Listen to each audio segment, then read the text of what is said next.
just finished coming back from the graduation of the nurses and midwives in the Rotunda.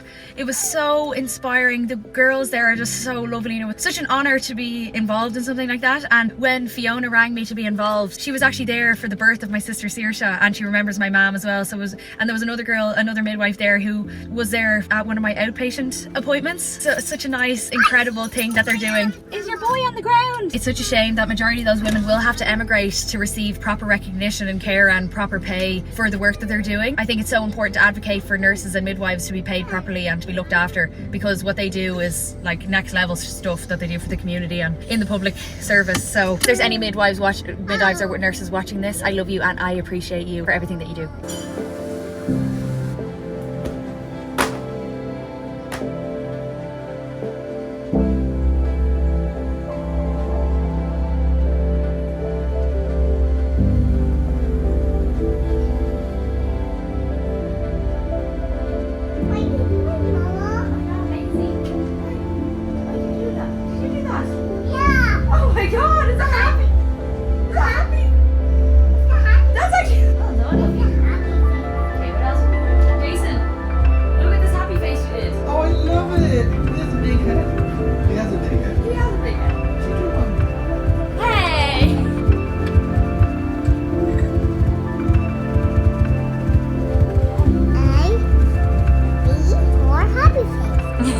I can't rock.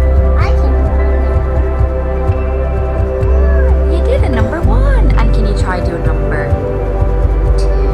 You nearly did it. Well done. And you know what this one is? It's W. And you know what this one is? That's R. Robot. Yeah. Mama, look.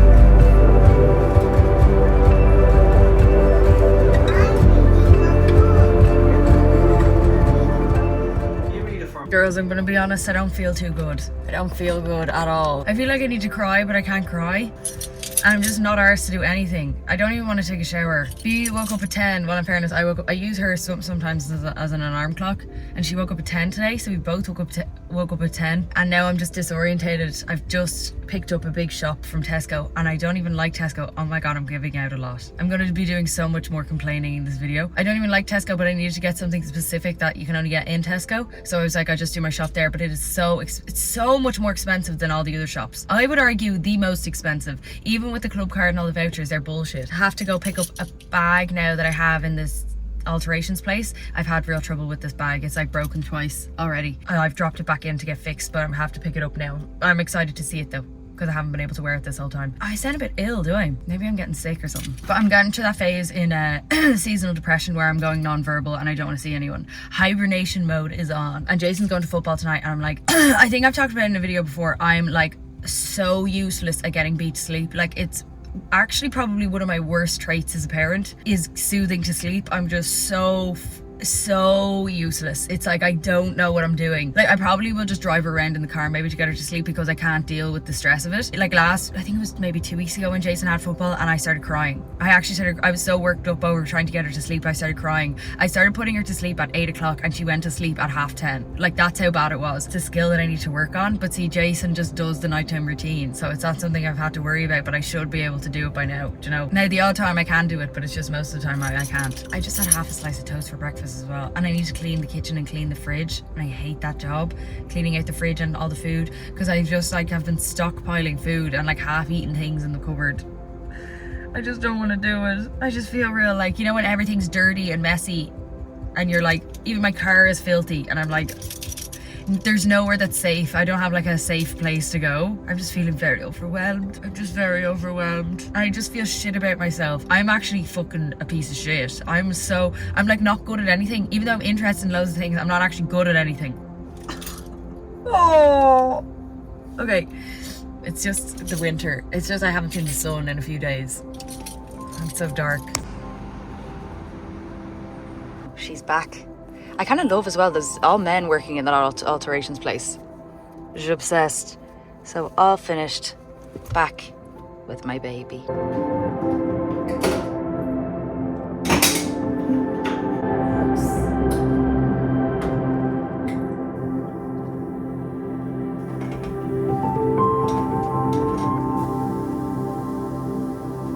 I've had these before. These are so delicious. They're really nice, but they're lovely with hummus as well. Our favorite hummus is red pepper flavor. And then these, obviously I'm obsessed with these. See, if you're rushing in the morning, you can pop these in the oven, I have a timer on my oven, so it's brilliant, so it'll turn off automatically. Set the timer in the oven, get ready, and then by the time you're finished getting ready, these are finished, and it feels as if you've done like a big gourmet, sort of like you're literally having a freshly baked fucking pan au chocolat, but you actually, this is your rush breakfast, you know?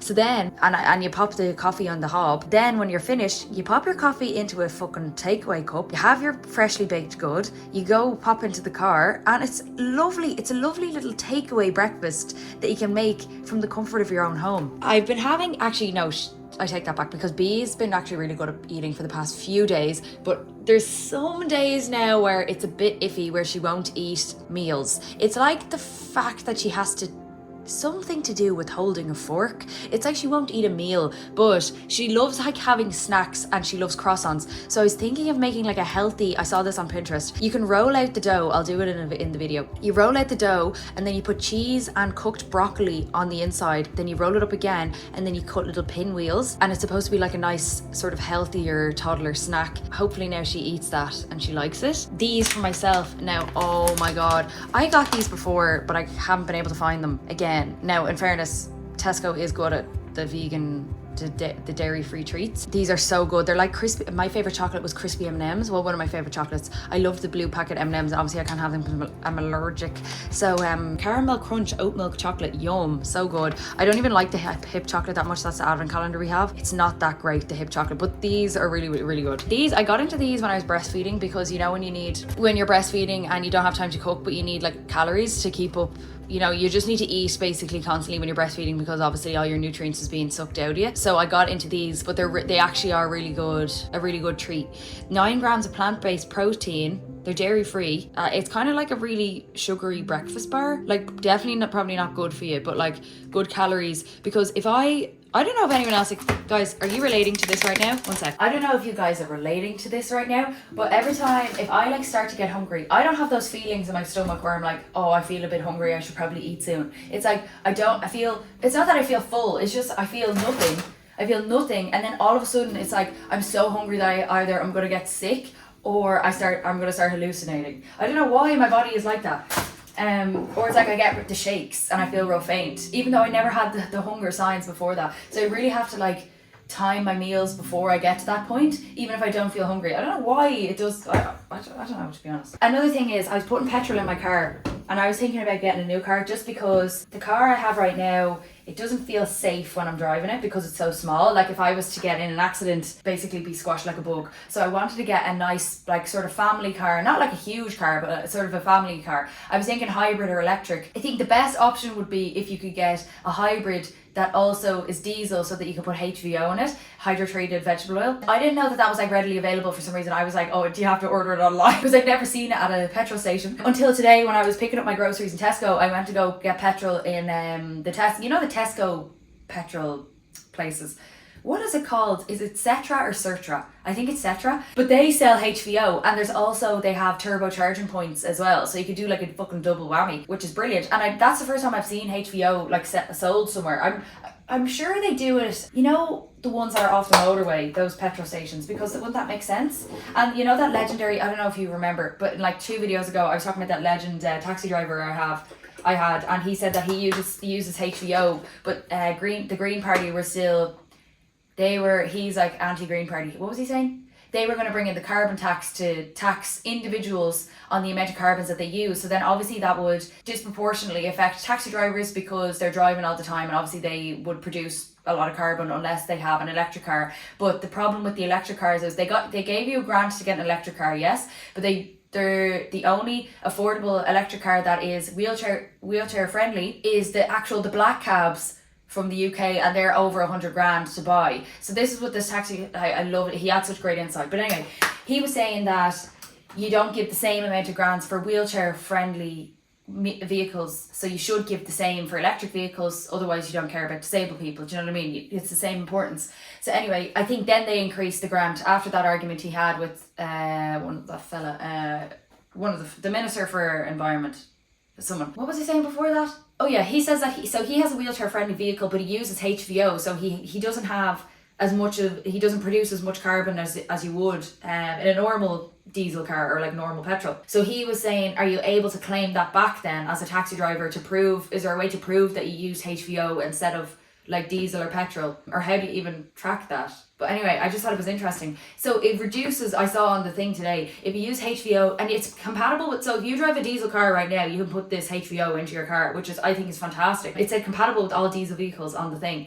Actually, don't take my word for that, but just because, if in case I break down your car, maybe ask someone first. It said on the thing, compatible with all diesel vehicles, and it said that it reduces your carbon footprint by 90%. So it's 90% less toxic or like bad than normal diesel. I thought that was brilliant. Now me and Jason, both of our cars are petrol, so we can't even test it out. I'm wondering if I could get a hybrid diesel car, put HVO and charge it. It would be actually sort of, but I thought that was interesting in case anyone wanted some insight about, because where I live, see when I used to live with my dad's, it's very well connected, right beside the Dart. There was 3 buses that went by into town. Where I live now, I'm not near public transport. There was one day now when my car broke down because I needed to change my air filter. I was thinking I might do little tutorials on how to do stuff for your car, because I just think that it would be really helpful for people to know, because when I Google like tutorials on how to do something on YouTube, they're always terrible quality or they're not engaging and it's not getting me in. So I can make it a little bit fun,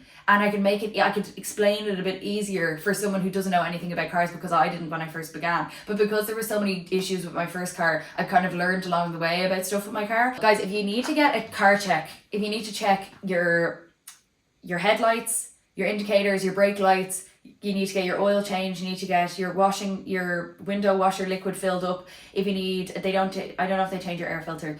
If you need to get your tyres checked, if you need to get your battery checked, if you go to Halfords, they do it for free for you. So if you buy like window washer liquid or oil, they'll do the car check for free, and usually you need those topped up anyway, so the whole thing is free, and it only takes about 15 minutes. So that's one of my main tips. It's brilliant if you want to get your car checked. I'm booked in for a car service. So we use Jason's car if we're going cross country, because his is slightly bigger, so it feels a bit more safer when you're on a main road. So we got his serviced, obviously, because that's more important. But I have mine booked in for a service, I think on the 12th of December. Hopefully there's not too many issues with it. But I did get a car check in Halfords before when I had to drive to Roscommon. I didn't have time to get a service, and our guy Reggie, he was booked up. Just making some focaccia. 500 grams of bread flour.